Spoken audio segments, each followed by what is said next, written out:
أعوذ بالله من الشيطان الرجيم. بسم الله الرحمن الرحيم. الحمد لله رب العالمين الرحمن الرحيم مالك يوم الدين. إياك نعبد وإياك نستعين. اهدنا الصراط المستقيم صراط الذين أنعمت عليهم غير المغضوب عليهم ولا الضالين.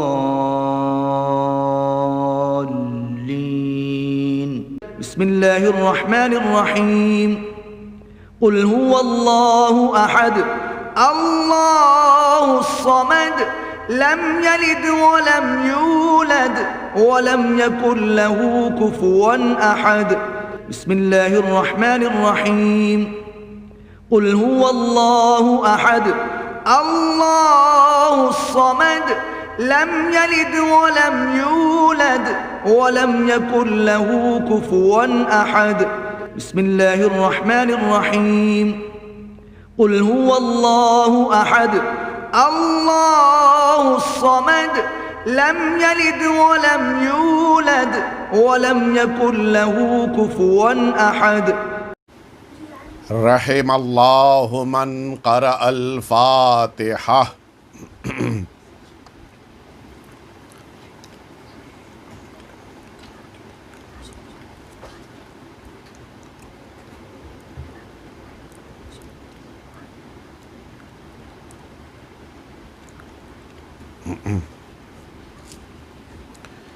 لا حول ولا قوة إلا بالله العلي العظيم. حسبنا الله ونعم الوكيل نعم المولى ونعم النصير. أعوذ بالله من الشيطان الرجيم. بسم الله الرحمن الرحيم. الحمد لله الذي لا يبلغ مدحته القائلون ولا يحصي نعماءه العادون ولا يؤدي حقه المجتهدون. ثم الصلاة والسلام والتحية والإكرام على سيد الأنبياء والمرسلين سیدنا و مولانا ابی القاسم محمد صلی اللہ علیہ وعلی اہل بیتہ الاطیبین الانجبین الذین اذهب اللہ عنہم الرجس وطہرہم تطہیرا. اللہم صلی لا سیما الامام المبین بقیت اللہ فی الارضین واللعنۃ الدائمۃ الباقیۃ علی اعدائہم اجمعین. اما بعد فقد قال اللہ الحکیم فی کتابہ المبین. اللہ اعلم حیث یجعل رسالتہ. مل جل کے صلوات بھیج دیں آپ حضرات. اذان محترم،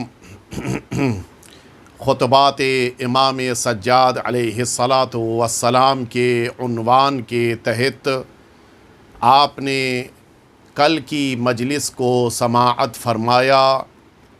میں نے عرض کیا تھا کہ وہ خطبے کہ جن خطبوں کی بنا پر شام اور کوفے کے اندر وہ انقلاب پیدا ہوا کہ جس انقلاب کی آندھی میں پورا بنی امیہ کی حکومت کا تختہ الٹ گیا اور پھر وہ معجزہ رونما ہوا کہ جس معجزے کو تاریخ نے اپنے دامن میں جگہ دی ہے کہ پھر اسی شام میں سرکار سید الشہداء کے لیے فرش عزا بچھی اور اسی شام میں خواتین و مرد نے بیٹھ کر امام حسین کا ماتم کیا، امام حسین پر گریہ کیا۔ یہ جو انقلاب اس سرزمین شام پر رونما ہوا، اس کی سب سے بنیادی وجہ یہی ہے کہ ہمارے آقا اور مولا امام سجاد علیہ الصلاۃ نے وہ معرکۃ الآراء اور حق کو واضح کرنے والے خطبے بیان کیے کہ جن خطبوں کی بنا پر سارا کوفہ اور سارا شام حقیقت ہی سے آشنا نہیں ہوا، بلکہ ان سب کو یہ احساس پیدا ہوا کہ ہم سب نے بہت بڑا جرم کیا ہے کہ ہم نے سرکار سید الشہداء جو اولاد پیغمبر ہیں، جو فرزند رسول ہیں، ان کو شہید کیا ہے۔ نتیجے میں یہ توابین کا گروہ جو سرزمین کوفہ سے سامنے آیا، یا شام میں وہ افراد کہ جنہوں نے اسی دربار میں کھڑے ہو کر یزید کی امامت میں نماز پڑھنے سے انکار کر دیا۔ یزید سوچ رہا تھا کہ میری دی ہوئی رقم، میرے ذریعے سے لوگوں پر کی جانے والی حکومت ان لوگوں کو دبا لے جائے گی۔ وہ یزید جو نماز کا قائل نہیں تھا، وہ یزید جو وحی پروردگار کو نہیں مانتا تھا، مجبوراً اسے مسجد میں کھڑے ہو کر نماز پڑھاتے ہوئے یہ لوگوں کے ذہنوں میں بات بٹھانے کی کوشش کرنی پڑی کہ میں مسلمان ہوں اور میرا تعلق بھی دین اسلام سے ہے، لیکن اسی مسجد میں لوگوں نے نماز سے انکار کرتے ہوئے اس کی امامت میں نماز نہ ادا کر کے یہ بتا دیا کہ تم ظالم ہو، جابر ہو، اور تمہاری حکومت ہماری نگاہ میں کسی بھی اعتبار سے شریعت کی پاسبانی والی حکومت نہیں قرار دی جا سکتی۔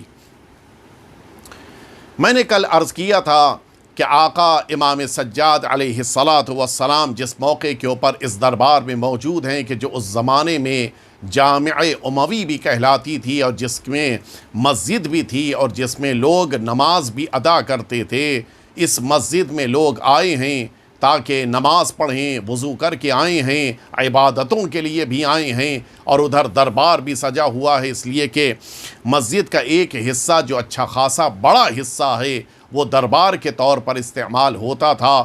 اس دربار میں لوگ کرسی نشیں ہیں، سارے عمراء، سارے وزراء، سارے وہ افراد کے جو دنیا بھر سے وہاں پر اس وقت جمع تھے، ان سب کو جمع کیا گیا تھا کہ جن کے بارے میں ملتا ہے کہ ان میں سے بہت سے روات حدیث بھی تھے، جن میں بہت سے ایسے ہسٹورینز بھی تھے، جن میں تاریخ لکھنے والے، تاریخ نویس اور تاریخ داں افراد بھی تھے۔ ان سب کو جمع کیا گیا تھا اور پھر ان کے درمیان اس ایک ذلیل خطیب کو منبر پر بٹھایا گیا تھا کہ جو بنی امیہ کی تعریف کرے اور سرکار امیر المؤمنین اور ان کے اہل بیت اطہار ان سب کے خلاف زبان کھولے۔ امام سجاد علیہ السلام نے اس سے یہ جملہ کہا تھا کہ تم نے مخلوق کو خوش کرنے کے لیے اللہ کی ناراضگی مول لی ہے، اور پھر یہ کہتے ہوئے امام نے یہ جملہ کہا تھا کہ مجھے بھی ان لکڑیوں پر جانے کی اجازت دی جائے، اور جب اجازت ملی تو امام منبر پہ تشریف لے گئے تھے۔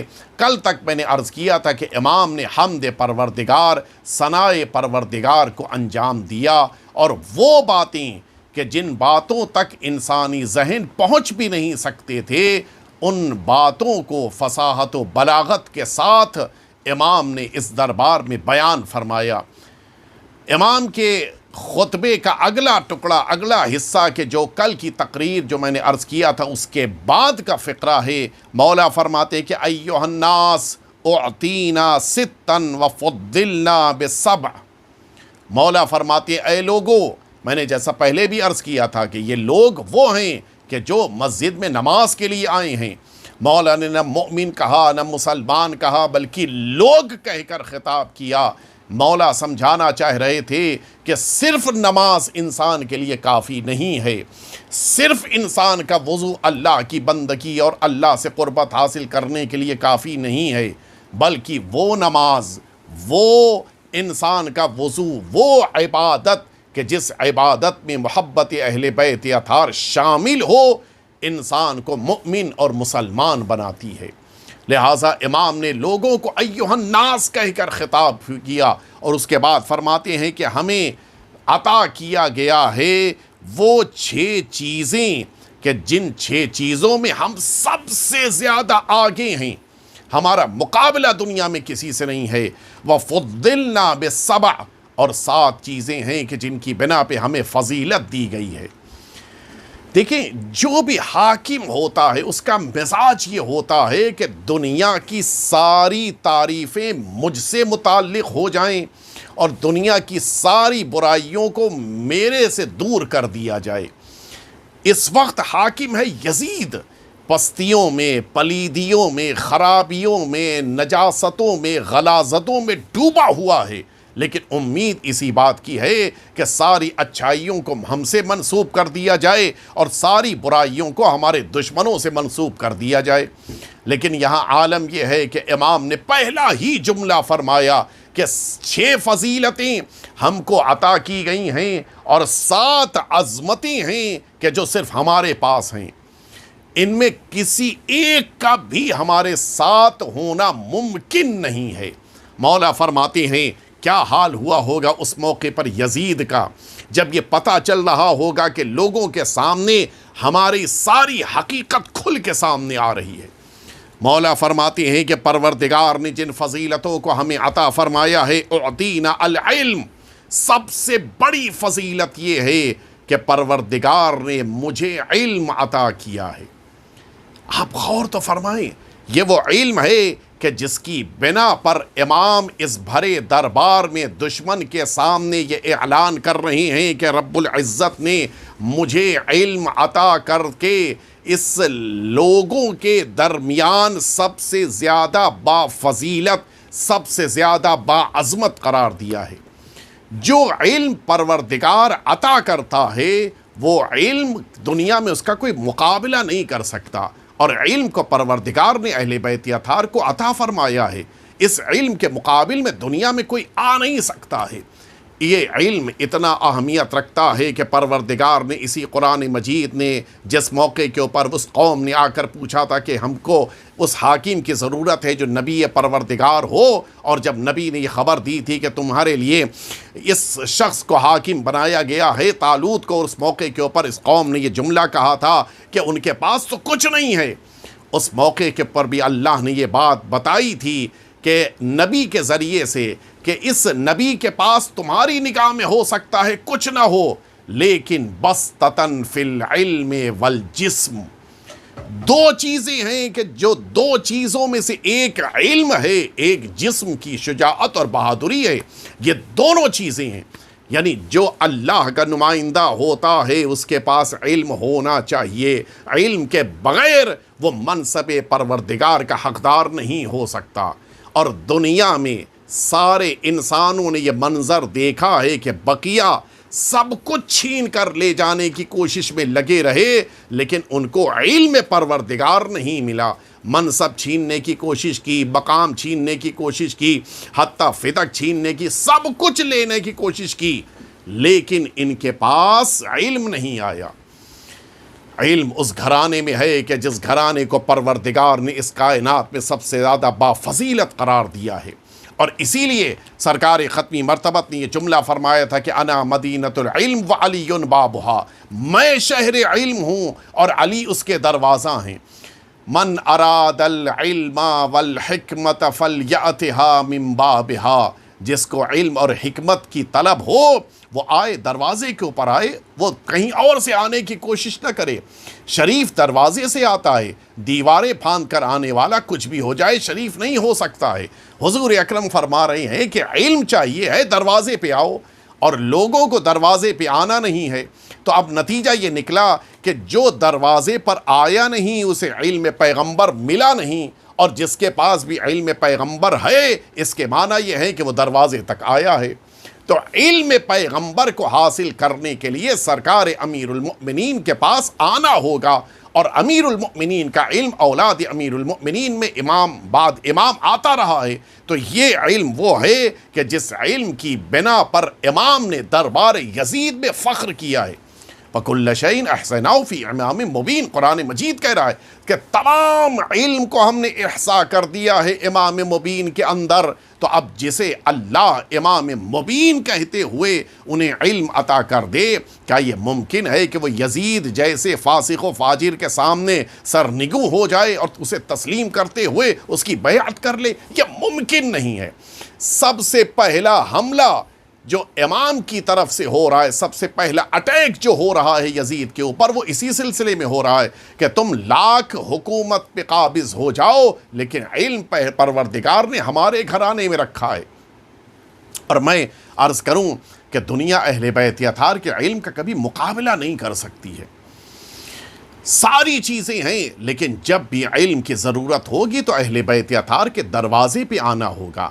یہ پہلی فضیلت ہے کہ جس کا اعلان امام نے فرمایا۔ اس کے بعد فرماتے ہیں کہ دوسری فضیلت جو ہمارے پاس ہے کہ والحلم، پروردگار نے ہمیں علم کے ساتھ ساتھ حلم دیا ہے۔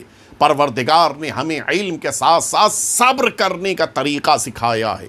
صبر کرنا کوئی ہم سے سیکھے۔ ہمارے پاس جو حلم ہے، ہمارے پاس جو صبر ہے، وہ دنیا میں بے نظیر ہے، بے مثال ہے۔ اسی لیے اگر آپ غور فرمائیں، جس موقع کے اوپر اہل بیت اطہار کی شخصیتیں دنیا سے جا رہی ہوتی ہیں، وہ جو دشمنوں کے بیان ہوتے ہیں ان کی اہمیت ہوتی ہے۔ مروان بن حکم یہ وہ انسان ہے کہ جس کی دشمنی رسالت مآب کے لیے آشکار ہے۔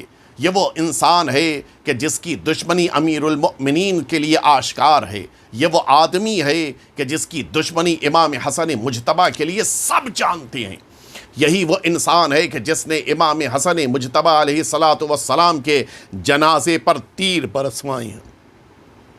اتنا ظالم انسان امام کی شہادت کے بعد جس موقع کے اوپر جنت البقیع میں امام حسن مجتبیٰ علیہ السلام کو مظلومیت کے ساتھ دفن کر دیا گیا، نانا کے پہلو میں امام حسن کو دفن نہیں ہونے دیا گیا، اس کے باوجود جب امام حسین صلوات اللہ وسلامہ علیہ واپس پلٹ رہے تھے، راستے میں دیکھا کہ یہی شریر انسان، یہی بدمعاش انسان مروان کھڑا ہے اور گریہ کر رہا ہے۔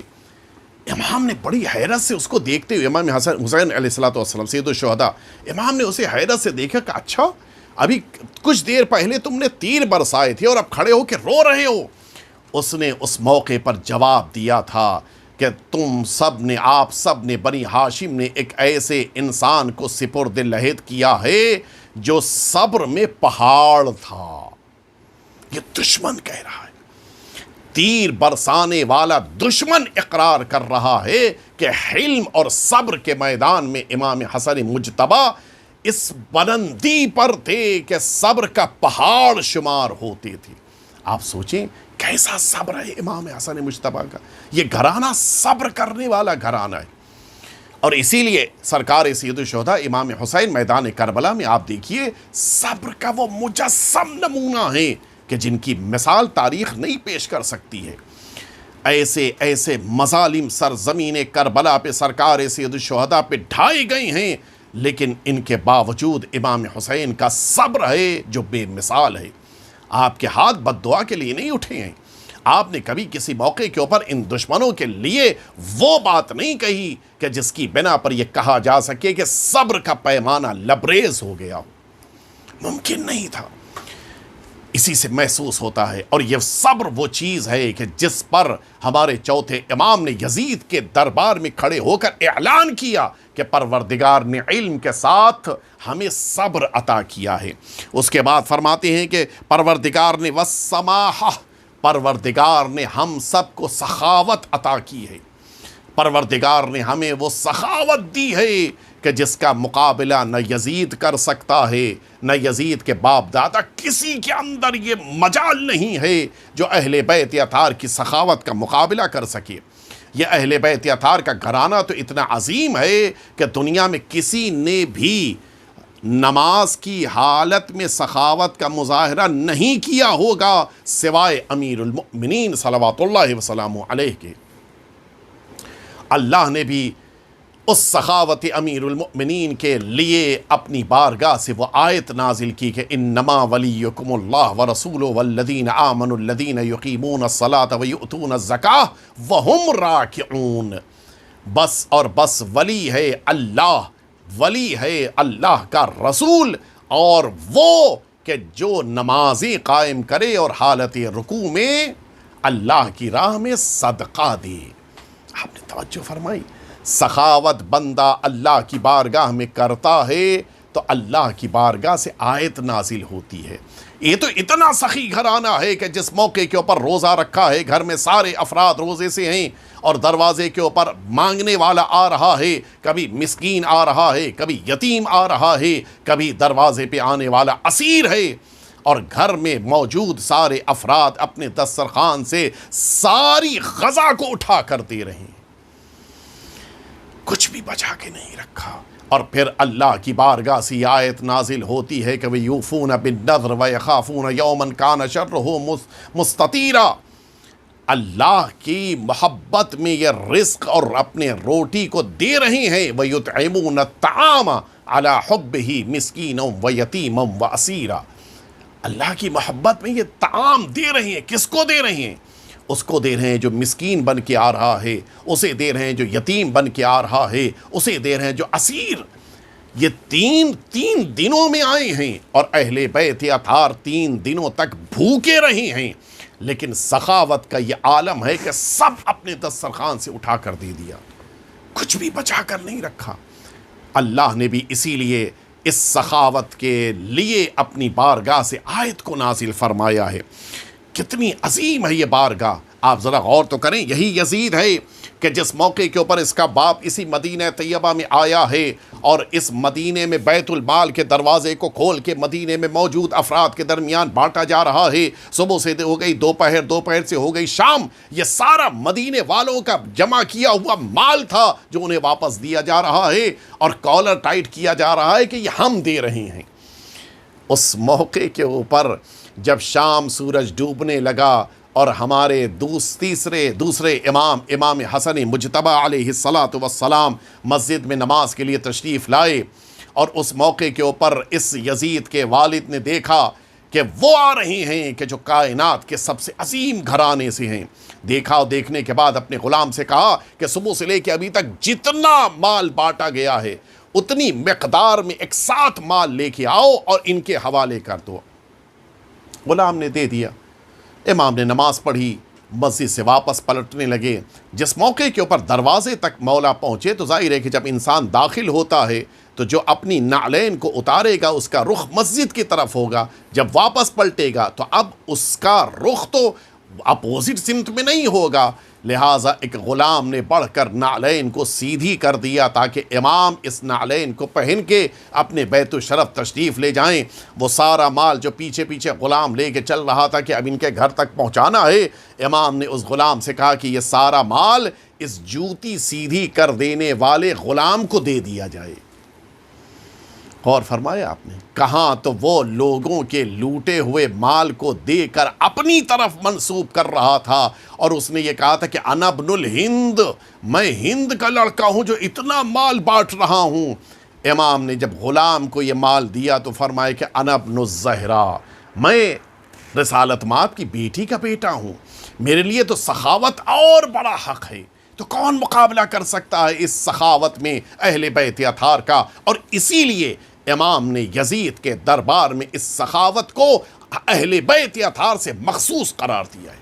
اس کے بعد فرماتے ہیں کہ پروردگار نے ہم کو ایک اور عظیم شے دی ہے، والفصاحہ، پروردگار نے ہم کو زبان کی فصاحت دی ہے۔ ہم جب گفتگو کرتے ہیں تو وہ فصاحت و بلاغت کے ساتھ گفتگو کرتے ہیں کہ دنیا انگشت بدندہ ہو جاتی ہے، لوگ سمجھ بھی نہیں پاتے۔ جملے بولنے کے لیے، بات کہنے کے لیے انسان کو پہلے سے تیاری کرنی ہوتی ہے، انسان پہلے سے بہت سارے اوقات جملے رٹتا ہے، اس کے بعد جملے سیٹ کرتا ہے، اس کے بعد نتیجے میں کوئی اچھی بات کہتا ہے، وہ بھی ذرا سا بھول جائے تو پھر پیچھے سے آ کے دوبارہ واپس جانا پڑتا ہے۔ لیکن یہاں اہل بیت اطہار کا عالم یہ ہے کہ فی البدیہہ فصاحت و بلاغت کے ساتھ وہ عظیم خطبہ دیتے ہیں کہ دشمن بھی حیرت میں پڑ جاتا ہے۔ یہی اہل بیت اطہار، آپ ذرا غور کریں، مشکلوں میں کتنے ہیں، کتنی سختیاں ہیں، ہاتھوں میں ہتکڑیاں ہیں، پیروں میں بیڑیاں ہیں، گلے میں خاردار طوق ہے، کمر میں لنگر ہے، اس کے باوجود وہ فصیح و بلیغ خطبہ ارشاد فرما رہی ہیں کہ جس خطبے کو دینا اس انسان کے لیے کہ جو پرسکون دماغ کا ہو، اس کے لیے بھی مشکل ہے، یہاں اتنی سختیوں میں ہونے کے باوجود اتنا عظیم خطبہ دیا جا رہا ہے۔ یہ فصاحت اتنی اہمیت رکھتی ہے کہ جناب موسیٰ نے رب العزت کی بارگاہ میں دعا کی تھی کہ رب اشرح لی صدری ویسر لی امری، اور اس کے بعد فرمایا تھا کہ پروردگار رب اشرح لی صدری ویسر لی امری وفقہ، اور میرے پروردگار کہ میری زبان کی اس گرہ کو کھول دے، یفقہو قولی، تاکہ لوگ میری اس زبان کی باتوں کو سن کے سمجھ سکیں۔ جناب موسیٰ کو یہ احساس ہے کہ زبان کا فصیح ہونا کتنا ضروری ہے، اللہ کی بارگاہ میں دعا کر رہے ہیں۔ اس سے پتہ چلتا ہے نبیوں کا اللہ کی بارگاہ میں دعا کر کے فصاحت کا لینا اور ہوتا ہے، اماموں کو اللہ کا از خود فصاحت کا عطا کر دینا اور ہوتا ہے۔ اسی لیے موسیٰ دعا کر رہے ہیں تب پا رہے ہیں، اہل بیت اطہار شکر بجا لا رہے ہیں، یعنی بغیر مانگے ہوئے اللہ انہیں عطا کر رہا ہے۔ فرماتے ہیں فصاحت ہمارے گھرانے میں ہے۔ آپ ذرا غور تو کریں، اسی خاندان اہل بیت کی عظیم الشان شخصیت سرکار امیر المؤمنین کے خطبات کا مجموعہ ہے کہ جس کو نام دیا گیا ہے اخو القرآن، قرآن مجید کا بھائی ہے، جس کتاب کا نام ہی نہج الفصاحہ ہے، یعنی فصاحت کے راستے بیان کرنے والی کتاب۔ میں پڑھ رہا تھا عربوں کے درمیان تو ظاہر ہے کہ اس عربی زبان میں تکلم کرنا بڑی اہمیت رکھتا ہے۔ ایک مشہور خطیب کے بارے میں ملتا ہے کہ جس کا تعلق عالم شیعیت سے نہیں تھا، بڑا اچھا خطبہ، بڑی اچھی باتیں کرتے تھے ممبر پہ بیٹھ کے۔ ایک دن لوگوں نے پوچھا کہ آخر یہ راز کیا ہے؟ دیکھیں عربوں کو تو بڑی جلدی پتہ چل جاتا ہے کہ خاندان کیسا ہے، اور اس خاندان میں کیا کوئی فصاحت کے ساتھ بولنے والا بھی آج تک دنیا میں آیا یا نہیں آیا ہے۔ پتہ یہ چلا کہ نہ باپ دادا میں ان کے کوئی فصاحت والا تھا، نہ کوئی خاندان میں ان کے شاعر ہے۔ عجیب ہے، لوگوں نے بڑے تعجب سے پوچھا کہ تم اتنے اچھے شاعر، اتنے اچھے بولنے والے، اتنے اچھے خطیب بنے کیسے؟ اس تعجب سنیں گے آپ، جب کہ 300-400 سال کا فاصلہ ہو چکا تھا۔ اس نے کہا کہ یہ فصاحت و بلاغت میں نے امیر المؤمنین علی سے سیکھی ہے۔ کیسے ان سے سیکھی؟ ان کا تو تم نے زمانہ بھی نہیں دیکھا ہے۔ کہ ان کی کتاب میرے پاس نہج البلاغہ موجود ہے، اس کتاب کو میں رٹ لیتا ہوں، ممبر پہ پڑھ دیتا ہوں، لوگ سمجھتے ہیں میں اچھا خطیب ہوں۔ آپ نے توجہ فرمائی، فصاحت لوگ نہج البلاغہ کو رٹنے کے بعد سیکھتے ہیں۔ آپ سوچیں، جس کتاب کو پڑھ کر لوگ فصاحت سیکھیں، اس کتاب کو دنیا کے حوالے کرنے والی شخصیت فصاحت کی کس بلندی پر فائز ہوگی۔ اسی گھرانے کی ایک دوسری کتاب ہے صحیفہ سجادیہ، کہ جس کو اخت القرآن کہتے ہیں۔ نہ آج تک دنیا قرآن مجید کا جواب لا سکی، نہ آج تک دنیا نہج البلاغہ کے مقابل کوئی دوسری کتاب پیش کر سکی، نہ آج تک دنیا صحیفہ سجادیہ کے مقابل میں کوئی دعا کی کتاب پیش کر سکی ہے۔ یہ گھرانہ فصاحت و بلاغت میں بے نظیر گھرانہ ہے۔ لہٰذا امام آج اس بات کا اعلان کر رہے ہیں کہ پروردگار نے ہمارے گھرانے کو یہ فصاحت عطا کی ہے، اور اس کے بعد فرماتے ہیں پروردگار نے ایک اور فضیلت ہمارے گھرانے کو عطا کی ہے، اور وہ فضیلت ہے کہ پروردگار نے ہمیں ایک اور شے دی ہے، والشجاعہ، بہادری۔ اہل بیت اطہار کے گھرانے کے علاوہ کہاں بہادری ملے گی؟ جن کے باپ دادا رسالت مآب کو چھوڑ کر پہاڑوں کی بلندیوں پہ پناہ لیتے رہے ہوں، آج وہ کیا اہل بیت اطہار کے مقابل میں کھڑے ہو کے کہہ سکتے ہیں کہ ہم بھی بہادر ہیں؟ بہادری تو نہیں ہے، حتیٰ یہ کہ سانپ کا خوف اتنا زیادہ ہے کہ سارے موقع غار ہرا میں بند کیے جا رہے ہیں، اور جب رسالت مآب جیسے عظیم رسول نے ٹوک کر کہا کہ کیوں اتنے ڈر رہے ہو، کہا ہو سکتا ہے کہ ان موقعوں میں کوئی سانپ موجود ہو کہ جس سے مجھے ڈر لگ رہا ہے، بدن کے کپڑے اتار اتار کے موقعوں میں ٹھونسے جا رہے ہیں تاکہ سانپ کے ڈر، سانپ کے شر سے خود کو بچایا جا سکے۔ آپ ذرا سوچیں کہ ایسا گھرانہ بہادر ہو سکتا ہے؟ بہادری تو صرف امیر المؤمنین کے گھرانے کے پاس ہے۔ اسی لیے جس موقع کے اوپر اللہ کی بارگاہ سے نازل ہوئی ہے تعریف لا فتح الا علی جملہ ہے۔ آپ توجہ فرمائیں، فتح کہتے ہیں بہادر جوان کو۔ آواز قدرت آئی کہ کوئی بہادر جوان نہیں ہے سوائے امیر المؤمنین کے۔ اس کے معنی ہیں لڑنے والے ہو سکتے ہیں لیکن بہادری دکھانے والے صرف اہل بیت اطہار کے گھرانے کے افراد ہیں۔ لا سیف الا ذوالفقار، کوئی تلوار نہیں ہے سوائے ذوالفقار کے، یعنی کاٹنے والی چیزیں ہو سکتی ہیں لیکن حق کی راہ میں چلنے والی تلوار سوائے دست امیر المؤمنین کے کہیں اور نہیں مل سکتی ہے۔ یہ اللہ کی بارگاہ سے سند ملی ہے، شجاعت بے مثال ہے۔ یہ گھرانہ کچھ بھی دنیا کہے لیکن شجاعت میں بے مثال ہے۔ رات بھر تلواریں لیے کفار قریش مکہ معظمہ میں رسالت مآب کے گھر کے چاروں طرف کھڑے رہے، اور ان چمکتی ہوئی تلواروں کے سائے میں امیر المؤمنین آرام سے سوتے رہے۔ مولا کیوں اتنے اطمینان سے آپ سو رہے تھے؟ آپ کو ڈر نہیں، خوف نہیں کہ یہ تلواریں کہیں آپ کی گردن قلم نہ کر دیں؟ فرمایا میں کیسے ڈر جاتا، مجھے تو اپنے رسول کی بات پر یقین تھا۔ اچھا رسول اللہ نے کہا تھا کہ آپ کو تلوار نقصان نہیں پہنچے گا؟ نہیں، یہ نہیں فرمایا تھا۔ پھر کس بات کا یقین تھا؟ فرمایا کہ میرے حبیب نے مجھ سے کہا تھا کہ جب صبح نمودار ہو تو ان ساری امانتوں کو ان کے مالکوں کے حوالے کرنا اور پھر یہاں سے نکل پڑنا اور مدینے آ کر مجھ سے ملاقات کرنا۔ کہتے ہیں مولا مجھے یقین تھا تلواریں چمکتی رہیں، حتیٰ تلواریں چلتی رہیں، لیکن علی کی گردن تب تک قلم نہیں ہو سکتی جب تک امانتوں کو پہنچانے کے بعد علی مدینے جا کر اپنے رسول سے ملاقات نہ کر لے۔ اس گھرانے میں کون ہے جو شجاعت میں ان کا مقابلہ کر سکتا ہے؟ سرکار ابو الفضل العباس نے جس موقع کے اوپر خانہ کعبہ کی چھت پہ بلندی پہ پہنچنے کے بعد خطبہ دیا ہے، جملہ فرمایا تھا کہ اتخوفون قوما یلعب بالموت فی الطفولیہ فکیف کان فی الرجولیہ، موت سے ہمیں ڈراتے ہو؟ موت اس گھرانے کے ڈرانے کی چیز نہیں ہے جس گھرانے نے بچپن میں موت سے کھیلنا سیکھا ہے۔ ذرا سوچو جو قوم بچپن میں موت سے کھیلنے کی عادی ہو فکیف کان فی الرجولیہ، اس قوم کا عالم شباب اور جوانی میں کیا حال ہوگا؟ کیا دنیا مقابلہ کر پائے گی؟ خود ہمارے چوتھے امام امام سجاد علیہ السلام عرب کے بہادروں میں شمار ہوتے تھے۔ معمولی شخصیت نہیں ہے آپ، بہادر ترین انسانوں میں آپ کا شمار ہوتا تھا۔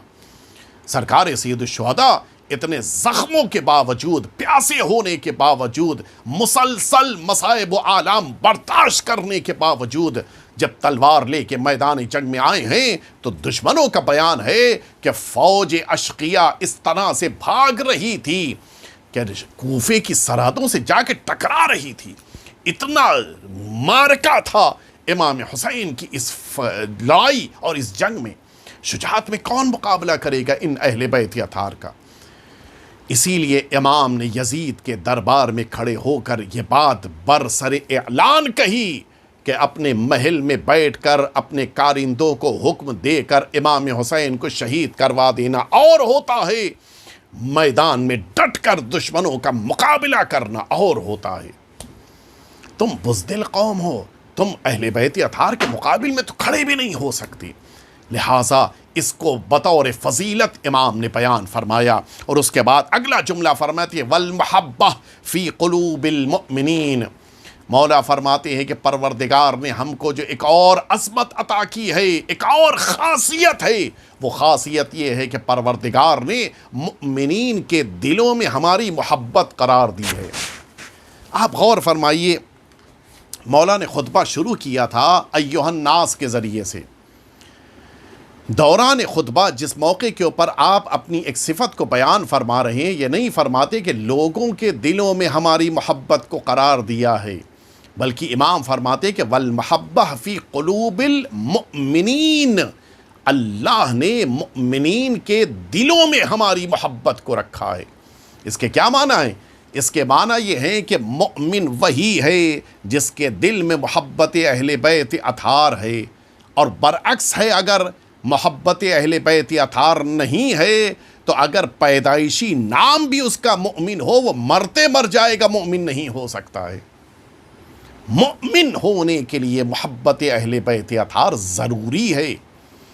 والمحبہ فی قلوب المؤمنین، اور یہ وہ صفت ہے کہ جس صفت کو اللہ نے لوگوں پر فرض کیا۔ قل لا اسألکم علیہ اجرا الا المودۃ فی القربى، اے پیغمبر آپ کہہ دیے کچھ بھی تم سے نہیں چاہیے، نہ دنیا چاہیے، نہ مال چاہیے، نہ کچھ بھی نہیں چاہیے، صرف اور صرف قرابت داروں سے محبت، اہل بیت اطہار سے مودت، یہی اجر رسالت ہے۔ اسی لیے مؤمن وہی ہے جو محبت اہل بیت کو اپنے دل میں جگہ دے، ورنہ کچھ بھی ہو جائے انسان محبت اہل بیت کے بغیر مؤمن نہیں ہو سکتا۔ آپ واقف ہیں کہ جس موقع کے اوپر ہارون رشید کی ملاقات ہوئی ہے ہمارے ساتویں امام موسی کاظم علیہ السلام سے، اس نے ایک جملہ کہا تھا۔ دیکھیں، کوشش سب کرتے ہیں اور اپنے اپنے پیمانے پر اپنے اپنے انداز سے کوشش کرتے ہیں، لیکن ظالم کامیاب نہیں ہو سکتا۔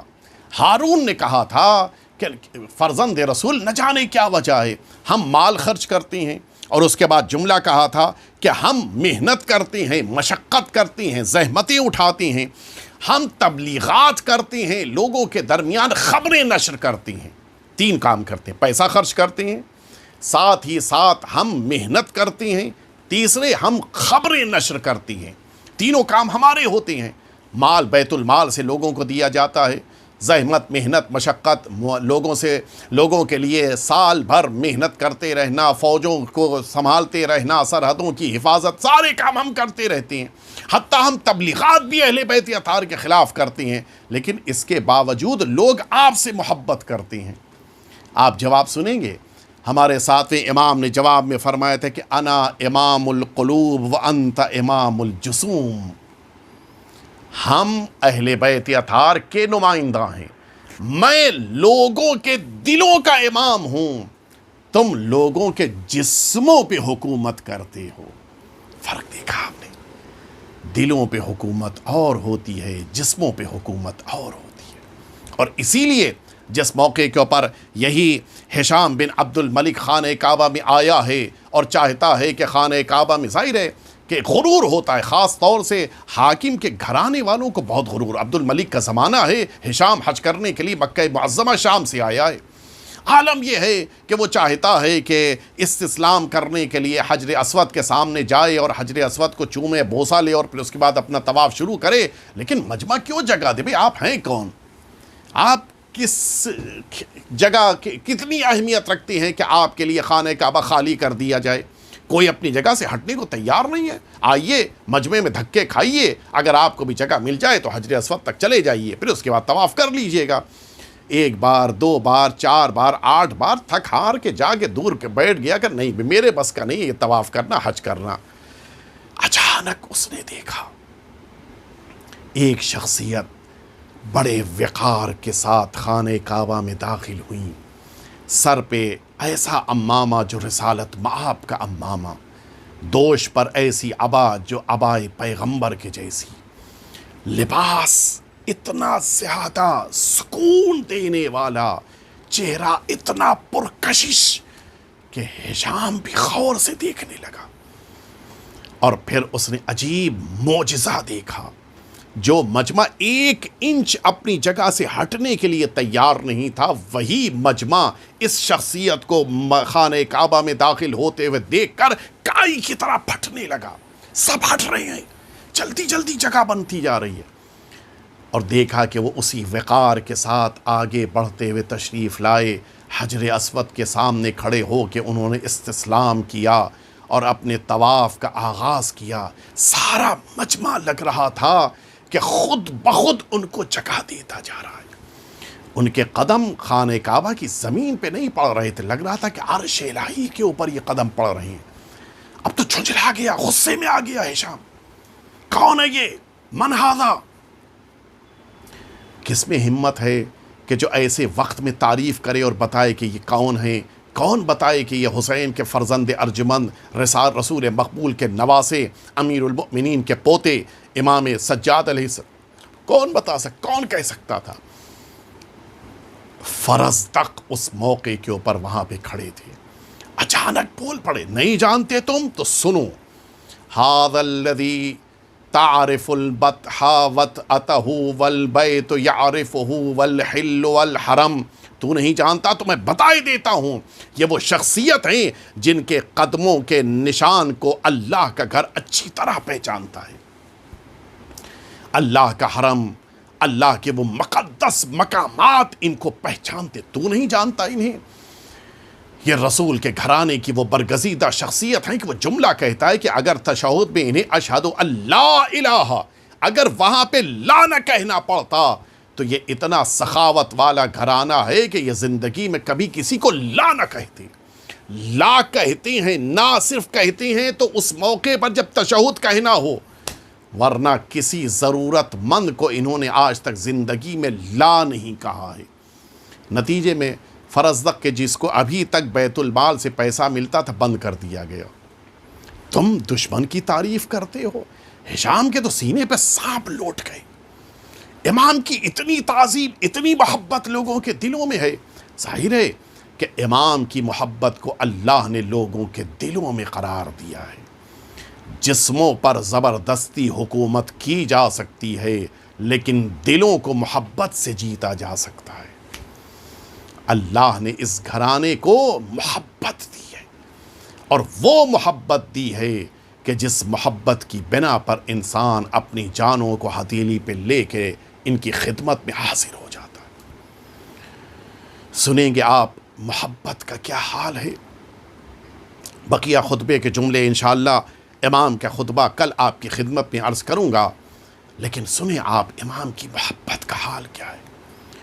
اسی سرزمین شام کے اوپر امام موجود ہیں، لوگ آتے تھے، امام کے پاس آ کر گفتگو کرتے تھے، اور جس موقع کے اوپر امام کے سامنے آنے کے بعد یہ سب گفتگو کے بعد پلٹتے تھے، ان کا پورا انداز بدل جاتا تھا۔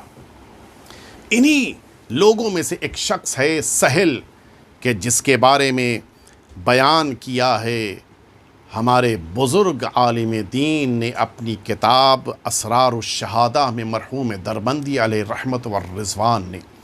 یہ شخص تاجر تھا، آیا تھا سرزمین شام پر تاکہ تجارت کرے، لیکن عجیب منظر دیکھا، دکانیں ساری کھلی ہیں بازار کی، لیکن اس کے باوجود کوئی نہیں ہے کہ جو اپنا سامان بیچنے پہ تیار ہو، سب اپنی اپنی دکان کے باہر لائن لگا کے کھڑے ہوئے۔ دیکھا اس نے بازار کی آئینہ بندی کی گئی ہے، اور اونچائیوں کے اوپر، بلندیوں کے اوپر پوری چاروں طرف خواتین بیٹھی ہوئی ہیں۔ بڑی حیرت کی آج ہوا کیا؟ اس نے ایک دکان والے سے پوچھا کہ آخر آج وجہ کیا ہے، اس طرح سے شام کا انداز کیوں بدلا ہوا ہے؟ اس بتانے والے نے بتایا کہ کچھ خارجی ہیں معاذ اللہ کہ جنہیں آج شام میں لایا جا رہا ہے۔ یہ سب جنہوں نے یزید کے خلاف بغاوت کی تھی، آج ان سب کو قتل کرنے کے بعد ان کے سروں کو اور ان کے گھر کی عورتوں کو اسیر کر کے لایا جا رہا۔ سہل کہتا ہے کہ میں بھی اسی مجمع کا حصہ بن کے آگے جا کے کھڑا ہو گیا۔ اچانک میں نے دیکھا کہ باب الساعہ بازار جہاں سے شروع ہوتا تھا، وہاں پہ کچھ گھنٹیوں کی آوازیں آنی شروع ہوئی۔ میں سمجھ گیا کہ اونٹ آ رہے ہیں۔ میں نے دیکھنا شروع کیا، میں نے دیکھا کہ اونٹوں کے اوپر نہ کوئی محمل ہے نہ کوئی کجاوا ہے، لیکن کچھ خواتین کو بٹھایا گیا ہے جن کے گلے میں ریسمان ظلم ہے۔ کہتا ہے کہ میں نے دیکھا کہ ان اونٹوں کے ساتھ ساتھ نیزے چل رہے ہیں، جن نیزوں کے اوپر سر ہیں۔ ان سروں کو دیکھتے ہی شام والوں نے پتھر مارنے شروع کر دیے۔ کہتا ہے کہ میں نے دیکھا کہ آگے آگے ایک نوجوان چل رہا ہے جس کی عمر تو بہت زیادہ نہیں ہے، لیکن اس کے باوجود اس کا سر جھکا ہوا ہے۔ میں نے اب جو غور کیا تو دیکھا اس کے گلے میں خاردار طوق ہے، اس کے گلے میں لنگر پڑی ہوئی ہے، اس کے پیروں میں زنجیر ہے، لنگر اس کو آگے بڑھنے نہیں دیتا ہے، لہٰذا کمر جھک چکی ہے۔ میں نے آگے بڑھ کے اس نوجوان سے پوچھا کہ تم لوگ کون ہو؟ آخر کیوں اس طرح سے اسیر کر کے لائے جا رہے ہو؟ اس شخص نے یہ کہتا ہے سہیل، اس نوجوان نے مجھ سے کہا کہ تم نے آیہ تطہیر پڑھی ہے؟ کہتا ہے کہ میں حافظ ہوں، مجھے آیہ تطہیر پتہ ہے، میں نے آیہ تطہیر سنا دی۔ میں نے پوچھا لیکن اس آیہ تطہیر کا تم لوگوں سے کیا تعلق ہے؟ کہتا ہے بتاؤ آیہ تطہیر کا کس سے رشتہ ہے؟ کہتا ہے کہ اس آیہ تطہیر کا رشتہ رسول کی بیٹی سے، ان کے شوہر سے، اور ان کے 2 بیٹے حسن و حسین سے ہے۔ بس یہ جملہ سننا تھا کہ سہیل کہتا ہے کہ اس نوجوان نے کہا تم نے جس حسین کا نام لیا ہے وہ دیکھو نوک نیزہ کی بلندی کے اوپر انہی کا سر ہے، تم نے جس سیدہ کا نام لیا ہے انہی کی بیٹیوں کو ان ناقے کے اوپر بغیر محملوں کے بٹھایا گیا ہے۔ اور اس کے بعد کہتا ہے کہ میں پہچان گیا، میں نے کہا آپ سید سجاد ہیں کہ مولا کی محبت دل میں جوش مار رہی تھی۔ کہتا ہے کہ میں بے ہوش ہو گیا، اچانک جب مجھے ہوش آیا تو میں دوڑتا ہوا گیا، میں نے امام سے کہا مولا اگر کوئی خدمت ہو تو بتائیے میں انجام دوں۔ مولا کہتی ہیں عندک الدراہم، کیا تمہارے پاس کچھ رقم موجود ہے؟ میں نے کہا میں تجارت کرنے آیا تھا، میرے پاس رقم ہے۔ مولا فرماتے ہیں ان رقموں کو لے کے جاؤ اور ان ریزہ برداروں کو یہ رقم دے دو اور ان سے کہو کہ ان اونٹوں سے آگے آگے چلنے لگیں۔ کہتا ہے کہ میں نے نیزہ برداروں کو رقم دی، واپس پلٹ کے امام کے پاس آیا، مولا آپ نے جیسا فرمایا تھا میں نے ویسا کر دیا ہے، لیکن مولا اس کی وجہ کیا ہے؟ سنیں گے عزاداروں، امام فرماتے ہیں کہ ان نو کے نیزہ کی بلندی پر موجود سروں کی طرف جب شام والوں کی نظر اٹھتی تھی تو میری پھپھیوں اور میری بہنوں کے اوپر نظر پڑتی تھی۔ میں چاہتا تھا کہ نیزے آگے بڑھ جائیں تاکہ ان سیدانیوں کے پردے کی حفاظت کی جا سکے۔ امام کو سیدانیوں کے پردے کا کتنا خیال تھا۔ وَسَيَعْلَمُ الَّذِينَ ظَلَمُوا أَيَّ مُنْقَلَبٍ يَنْقَلِبُونَ إِلَٰهِ بِحَقِّ الزَّهْرَىٰ وَأَبِيهَا وَبَعْلِهَا وَبَنِيهَا وَالسِّرِّ الْمُسْتَوْدَعِ فِيهَا۔ پروردگار ہم سب کے آقا اور مولا کے ظہور میں تعجیل فرما اور ہم سب سے ہماری عزاداری کو قبول فرما۔ ربنا تقبل منا انک انت السمیع العلیم۔